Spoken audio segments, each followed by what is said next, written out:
तो भाई आप किस हद तक जुर्म कर सकते हो, किस हद तक क्राइम कर सकते हो? अगर आप सुपर रिच हो, बहुत अमीर हो, भाई पैसों की कोई कमी नहीं है। लड़कियों के साथ बहुत टॉक्सिक हो सकते हो, स्कूल में खुलेआम गन चला सकते हो, कार से लोगों को भगा भगा के उनकी बुच मार सकते हो, गला घोट के मार सकते हो, या मशीन गन से हजारों लोगों की जान ले सकते हो। भाई किस हद तक? क्या आप ये सब जुर्म करने के बाद भी एक बंदे को अच्छा आदमी बोल सकते हो? नहीं ना। मैं बोलता हूँ कि भाई बोल सकते हो, अगर वो आदमी रणविजय जैसा हो। और इस वीडियो के आखिर में 100% गारंटी है कि आपको भी यही लगने वाला है। रणविजय एक सुपर रिच, बदतमीज और एक अल्फा मेल जो अपने फादर से लिटरली ऑब्सेस्ड है, पागल है भाई, जान दे सकता है, जान ले भी सकता है। और दूसरी तरफ उसके पापा Balbir Singh, who is a successful businessman and a product of nepotism, क्योंकि उसका बाप उस बिजनेस का फाउंडर है और उसको विरासत में मिला है। बट फिर भी ही इज सक्सेसफुल, सुपर सक्सेसफुल, और इसीलिए अपने किसी भी रिश्ते को टाइम नहीं दे पाता, बिल्कुल भी नहीं। और बहुत एग्रेसिवली अपने गोल के बारे में सोचता है, अपनी कंपनी के बारे में सोचता है, और उसका यही एग्रेशन उसके हर एक रिलेशनशिप में काफी ज्यादा प्रॉब्लमेटिक बन जाता है। ओके, पूरी मूवी के दो मेन कैरेक्टर्स का छोटा सा इंट्रोडक्शन डन। चलते हैं मूवी की स्टोरी की तरफ और मैं आपको बताता हूँ कि why Ranvijay is not toxic. लेकिन भाई डिस्क्लेमर, मूवी एक लीनियर स्टोरी लाइन के साथ नहीं चलती, एक non linear story line follow करती है, जहाँ आपको पहले बुढ़ा दिखाया जाता है, फिर बचपन दिखाया जाता है, फिर जवानी दिखाई जाती है, फिर कोई और टाइम फ्रेम दिखाया जाता है। तो उसी हिसाब से बात करेंगे, ज्यादा कंफ्यूज मत हो जाना। छोटा सा रणविजय अपने स्कूल से भाग जाता है, अपने टीचर से मार खा के, क्योंकि उसका बाप का बर्थडे था। भाग भाग के घर पहुंचता है and his father was not at home. Obviously बहुत बिजी आदमी है। अब सीधे टाइम जंप टू जवानी, जहाँ वो रियल अल्फा मेल बनता है और गीतांजलि को, जो अपने सैया को पहले पहले भैया बुलाती थी, उसको अल्फा मेल का कॉन्सेप्ट समझाता है, not in a polite way but in a alpha way. Scene change, Balbir का उर्फ रणविजय के पापा का 68 बर्थडे। सब लोग अपने पापा को बेहतरीन गिफ्ट देते हैं, लेकिन रणविजय अपना हेयर कट देता है। एंड दिस शोज दैट उसके पापा के लिए उसकी मेंटेलिटी, उसकी सोच नॉर्मल नहीं है। I mean, तुम जितना भी अपने पापा से प्यार करो भाई, जितना भी सुपर हीरो क्यों ना मानो, तुम ऐसा गिफ्ट थोड़ी दोगे कि भाई अपने बाल काट लेता हूँ क्योंकि पापा को पसंद है। बट रणविजय ऐसा करता है कि ही लव्स हिज पापा इन अ डिफरेंट वे, जिसे आप पागलपन या जुनून भी बोल सकते हो। एनीवेज, उसी बर्थडे पार्टी के दौरान रणविजय का उसके जीजा के साथ एक छोटा सा बड़ा सा झगड़ा हो जाता है, जिसमें उसका जीजा उसकी बहन के साथ कुछ ऐसा करता है। Listen, I don't want you to defend me, okay? Please. जिससे भाई रणविजय को बहुत गुस्सा आता है। बट भाई क्या कहा तूने? इसके बाद सीन फिर से पास्ट में जाता है, जब रणविजय की उसी बहन की स्कूल में रैगिंग हुई थी या फिर कॉलेज में, और वो गन लेके चला जाता है। This shows that Ranvijay is a responsible brother, जो अपने अपनों की परवाह तो करता है, लेकिन भाई प्रॉब्लम ये हो जाती है कि लिटरली कुछ भी कर सकता है। उसको उसकी लिमिटेशंस पता नहीं है, क्योंकि उसको सिखाने वाला उसका बाप, उसका आइडल उसके साथ नहीं था। अब आप बोलोगे कि उसके पास क्या माँ नहीं थी? बट क्या आपने ये नोटिस किया कि पूरी मूवी के दौरान उसकी मम्मी ने क्या ही बोला है? मुझे लगता है कि भाई वो काफी ज्यादा शांत और एक सुलझी हुई व्यक्ति थी, जिसको अगर रणविजय ऐसी प्रॉब्लम बोलता कि मेरी बहन की रैगिंग हो रही है, वो ज्यादा से ज्यादा क्या ही बोलती, उसके बाप को फोन करती, अपने हस्बैंड को फोन करती, और उसका हस्बैंड फिर मुकर जाता कि मैं कंप्लेन करता हूँ, मैं देखता हूँ। और ये भी हो सकता है कि फोन ही रिसीव नहीं करता, और इसीलिए रणविजय खुद ही स्टेप लेने का सोचता है, अपनी बहन को बचाने का सोचता है, लेकिन उसका तरीका काफी ज्यादा खतरनाक सा हो जाता है, जिसकी वजह से उसका बाप उसको बहुत मारता है। भाई प्यार से सिखाने वाला आदमी है नहीं। पूरी मूवी के दौरान अब शायद ही उसके पापा को थोड़ा सा प्यार से बात करते हुए देखोगे, नहीं तो भाई वो तो पूरी मूवी के दौरान चिल्ला ही रहा है, वो भी रणविजय के ऊपर। और शायद ये सब वो अपनी बीवी के साथ भी करता था, काफी ज्यादा टॉक्सिक और काफी ज्यादा एब्यूसिव था। तब भी वही चाहिए।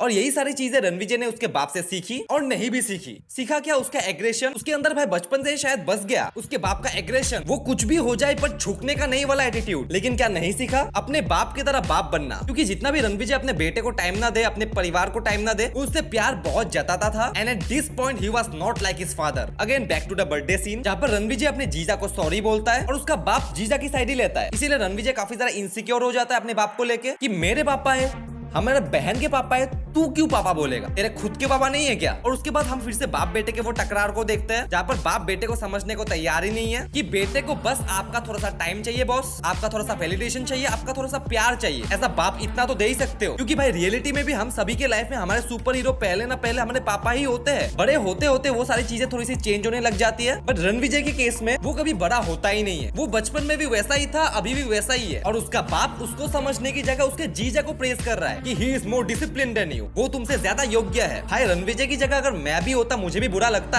रणविजय का केस तो फिर भी नॉर्मल नहीं है। और इस टकरार के बीच में बलबीर रणविजय को फिर से एक चाटा मार देता है, और रणविजय अपने सुपर हीरो से चाटा खाने के बाद भी गीतांजलि को अपने बाप से मिलवाने लाता है। और भाई 60 साल के बुढ़े का एटीट्यूड इतना, एक शब्द नहीं निकलता। और अपना रणविजय, जिसने अभी अभी अपने सुपर हीरो से थप्पड़ खाया है, वो उस बात को तुरंत भूल जाता है। अब भाई गीतांजलि अपने शादी को तोड़ के रणविजय से शादी कर लेती है। क्योंकि लड़कियों को बैड बॉयज पसंद है। राधे वाले वीडियो में भी इसके ऊपर डिटेल में चर्चा की है कि लड़कियों को बैड बॉयज क्यों पसंद है। और इन सब के बाद अगर हम रणविजय के कैरेक्टर को अच्छे से नोटिस करें तो ही इज केयरिंग, वो अपनों से बहुत प्यार करता है, जो एक टॉक्सिक आदमी कभी नहीं करता। वो अपने अपनों की परवाह करता है। बट अगर किसी भी तरह से बात बाप पे आ जाए तो दिमाग के थोड़े से तार लूज होने लग जाते हैं, क्योंकि भाई उसका बचपन का यही ट्रॉमा है कि उसका बाप उसका सुपर हीरो है, जो उसके साथ एक दिन भी ढंग से नहीं बिताता, बहुत ज्यादा एग्रेसिव है, एब्यूसिव है टुवर्ड्स हिज सन। कभी वो प्यार, वो अटेंशन, वो वैलिडेशन मिला ही नहीं, जो हर बाप की ड्यूटी होती है कि भाई पैसा हो ना हो फर्क नहीं पड़ता, बस बाप को ये दिखाना होता है कि भाई बेटा मैं तुम्हारे साथ हूँ। और उसी में बलवीर फेल हो जाता है। और आप एक बात सोचो, बच्चे को मारने का समय है लेकिन अच्छे से बैठ के बात करने का समय नहीं है उसके पास, because he is successful, he is busy.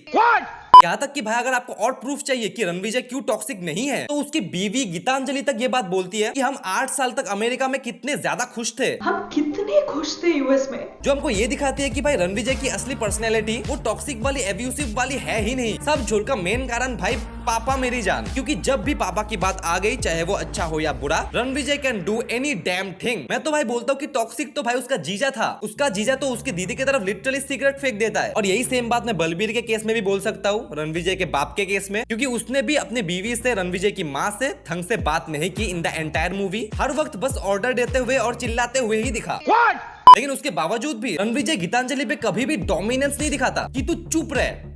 झगड़े होते हैं भाई, और प्यार करने का तरीका हर किसी का अलग होता है, क्या पता उनका वो हो। लेकिन भाई Balvir was more toxic than Ranvijay. अब बैक टू द स्टोरी, पापा पे गोलियां मारी जाती है, अटैक होता है, और शायद पूरी मूवी के दौरान शायद वही थोड़ा सा इमोशनल और सॉफ्ट पार्ट है बाप और बेटे के बीच में। अब उसके बाद रणविजय को उसके जीजा का इंटेंशन पता चल जाता है, उसका षड्यंत्र पता चल जाता है, और उसको भाई गला घोट के मार देता है। अब बाप की सुरक्षा के लिए, उसकी सिक्योरिटी के लिए वो बंदूक लाता है। ओ सॉरी, गलत सीन हो गया, सॉरी। माँ, वो खिड़की बंद करना, खिड़की बंद करना माँ, अरे बंद करना खिड़की। होटल पे अटैक, फाइटिंग, शाइटिंग, एक्शन जैक्शन। रणविजय बहरा बन जाता है और उसी हालत में अपनी दीदी को बताता है कि मैंने तेरे पति को, अपने जीजा जी को मार डाला। और उसी मोमेंट पे हमको पता चलता है कि Ranvijay is also a feminist. He is not toxic, he is feminist. और क्या है तेरी उम्र 39, फिर से शादी कर ले। इस बार मैं ढूंढता हूँ तेरे लिए लड़का। Join Swastik oil, get back to the family business. अब बताओ, एक टॉक्सिक बंदा जो फेमिनिस्ट ना हो किसी भी औरत को ऐसा बोलेगा कि काम पे जाओ, वापस से शादी करो? तो अगर उसकी पर्सनैलिटी में वो टॉक्सिक मैस्कुलिनिटी का ट्रेट होता तो क्या वो अपनी दीदी से ऐसा बातें करता? क्या वो गीतांजलि को उसकी अपनी मर्जी से जीने देता? क्योंकि भाई गीतांजलि तो उसको थप्पड़ भी मारती है, उसको गाली भी देती है, और दोनों की रिलेशनशिप में ऐसा लगता है कि दोनों इक्वल पोजीशन पे है भाई, कोई डोमिनेंट नहीं कर रहा। तो कहां से हो गया भाई टॉक्सिक मैस्कुलिनिटी? मुझे जानना है। और भाई बस सोच के देखो कैसी मेंटेलिटी होगी उस आदमी की जिसका बचपन कुछ ऐसा गया है जहां पर घर पे तो उसका बाप ऐसा ही है, that he is not available. माँ के साथ शायद झगड़ा वगैरह होता है, और घर में कलेश के बावजूद भी जब वो स्कूल में पढ़ता था 9th क्लास में, उसके सीनियर्स ने उसको बहुत मारा, लेकिन there was no one to save him. उसका सुपर हीरो भी उसके साथ नहीं था। और अगर ये बात वो अपने बाप को बताता भी, क्या लगता है उसका बाप उसकी बातें सुनता? तो भाई किसी को नहीं बताता। और यही चीज उसके अंदर रह जाती है कि you have to be strong, कोई आपको बचाने नहीं आएगा। और इसीलिए वो अपनी बहन को भी वैसे ही बचाता है जैसे उसको सही लगता है। उसका नेचर ही बन जाता है कि भाई बदला लेना है। और वहां पर बोला भी गया है कि जब वो बड़ा हुआ उन सबको बहुत मारा, कॉलेज में ढूंढ के खुश के मारा। और ये सब सही गलत सिखाने वाला भी उसकी लाइफ में कोई नहीं। और इतने सारे मेंटल इश्यूज के होने के बाद भी वो जब गीतांजलि से झगड़ा कर रहा होता है और उसके बच्चे आ जाते हैं, वो उसके बच्चों से, स्पेशली बेटे से काफी प्यार से बात करता है कि बेटा पापा और मम्मा तो एक्टिंग कर रहे थे। अब भाई उस झगड़े को रोक के जैसे उसने प्यार से अपने बच्चे को समझाया, क्या आपको लगता है कि बलबीर ऐसा कुछ रणविजय के लिए करता? अब होती है स्टोरी में अबरार की एंट्री, जिसकी 3 बीवियां हैं, 10 बच्चे हैं, और बोल नहीं सकता, जिसके भाई को रणविजय ने मारा उस होटल वाले इंसिडेंट में। अब भाई दोनों को चाहिए बदला। उसके बाद होता है तृप्ति डिमरी का कैरेक्टर का इंट्रो, रणविजय और जोया के बीच में खपाखप, और उसके बाद क्या प्यार हो जाता है। मूवी को फर्स्ट टाइम देख के मुझे ये लगा था कि भाई ये सीन क्यों घुसाया, क्या जरूरत थी इसकी? लेकिन भाई यहाँ भी रणविजय के बाप का कॉन्सेप्ट है। जोया रणविजय को धोखा दे रही थी क्योंकि वो अबरार के साथ मिली हुई थी। अबरार के प्लान का हिस्सा थी उसके बाप को मारने में। आ गया ना बाप फिर से। बट अब जोया उससे प्यार करने लग जाती है। बट रणविजय हेट सर, क्योंकि भाई बाप के ऊपर कोई नहीं, तू भी नहीं। अब आता है the famous shoe licking scene, जो बहुत गलत था, बहुत ज्यादा। लेकिन रणविजय के केस में शायद नहीं, क्योंकि जरा एक बार खुले दिमाग से सोच के देखो, उसने अपने बाप के लिए जो जो कांड किया है, उसके सामने ये चीज छोटी सी नहीं लगती। क्या ये चीज मर्डर से भी बड़ी है? अब इसके बारे में मैं कुछ नहीं बोलूंगा भाई, मुझे तो गलत लगता है। लेकिन रणविजय अपने बाप के केस में कुछ सही गलत नहीं देखता, क्योंकि again he is not mentally stable, he triggers his trauma when it comes to his father. अब जो जोया ने उसको बिट्रे किया, ये बात उसको स्टार्टिंग से ऑब्वियसली पता थी। गीतांजलि को धोखा नहीं दे रहा था, और इसीलिए वो अपनी गलती कबूल करता है उसके सामने, जो कि नहीं करने से भी होता। बट क्यों बताया उसने? क्यों? Because he was guilty. और भाई टॉक्सिक लोगों को गिल्ट फील नहीं होता because they don't care about anyone. भाई तू मरना है मर, चाहे वो अपने हो पराए हो, फर्क ही नहीं पड़ता अगर वो बंदा टॉक्सिक है। अब भाई गीतांजलि को बहुत गुस्सा आया, रणविजय को थप्पड़ मारा, 2-3 कितना मारा पता नहीं, उसने कुछ नहीं बोला, ठीक है, because he was guilty. But फिर से बाप पे बात आ गई, दिमाग के टार टूटे, बंदूक से गोले फूटे, गीतांजलि तक को मारने को आ जाता है अपने बाप की वजह से। तो भाई मूवी का असली विलन कौन है? अबरार? रणविजय टॉक्सिक है? कोई भाई कोई नहीं, उसका बाप बलबीर सिंह बचपन में भी उसका बचपन खत्म कर दिया और जवानी में भी उसकी बीवी के साथ शांति से रहने नहीं दे रहा। अब रिलेशनशिप के फकअप से हटके अबरार वर्सेस रणविजय, दोनों के बीच में घमासान फाइट होती है और वहां पर ये भी सुनने को मिलता है कि भाई पापा के साथ मैंने एक दिन भी ढंग से नहीं बिताया, तो क्या तू रुकेगा? उसने बोला नहीं रुकेगा। अब फाइनली द कंक्लूजन, बाप बेटे के बीच में emotional talk. Papa, I've always wanted to spend time with you. That's all I want in my life. चलते ना हॉलिडे पे। और इसलिए नहीं क्योंकि बलबीर चेंज हो चुका है, बेटा का प्यार दिख रहा है, बेटा क्या क्या कर रहा है वो दिख रहा है, इसलिए नहीं, इसीलिए क्योंकि वो मरने वाला है। 4th स्टेज का लुकीमिया कैंसर है उसको और कुछ ही महीने हैं उसके पास जीने के लिए। तो रणविजय बोलता है पापा क्या बात बोलते हो यार, चिंता मत करो, ये लुकीमिया विकीमिया बहुत कॉमन है अमेरिका में, कुछ कॉल्स कर लेता हूँ, you will be all right. लेकिन उसका बाप इसमें भी ऑपोजिट ही बोलता है, उसके विरुद्ध ही बोलता है। क्या बोलता है कि भाई बी प्रैक्टिकल, मैं मरूंगा ही, मैं मरूंगा। और ये सब जो तूने कांड किया है ना, वो इसीलिए क्योंकि तू अंदर से एक सच्चा क्रिमिनल है। मतलब भाई माँ कसम। और उसके ऊपर भाई 68 की उम्र का बुढ़ा तो फाइनली मरने वाला है। अभी भी भाई उसकी अकड़ देखो कि बेटा जो बोलेगा अभी भी मैं उसका उल्टा ही बोलूंगा। मम्मा बाहर जाओ, ये पापा और मेरा पर्सनल मोमेंट है। ज्योति कम इन शेटिया, नहीं मामा, कम इन शेटिया। मम्मा प्लीज। अब फिर शायद उसी दिन बलबीर की मौत हो जाती है। गीतांजलि रणविजय को छोड़ के चली जाने वाली होती है, but because unlike Balbir he was a good father जो शायद अपने बेटे को टाइम नहीं दे पाए, बट भाई प्यार भरपूर जताता है। अब अगर भाई मुझे पूरे वीडियो को कंक्लूड करना हो तो फाइनल थॉट ये निकलता है कि Ranvijay was a mentally challenged है माय बाय। बाय नहीं,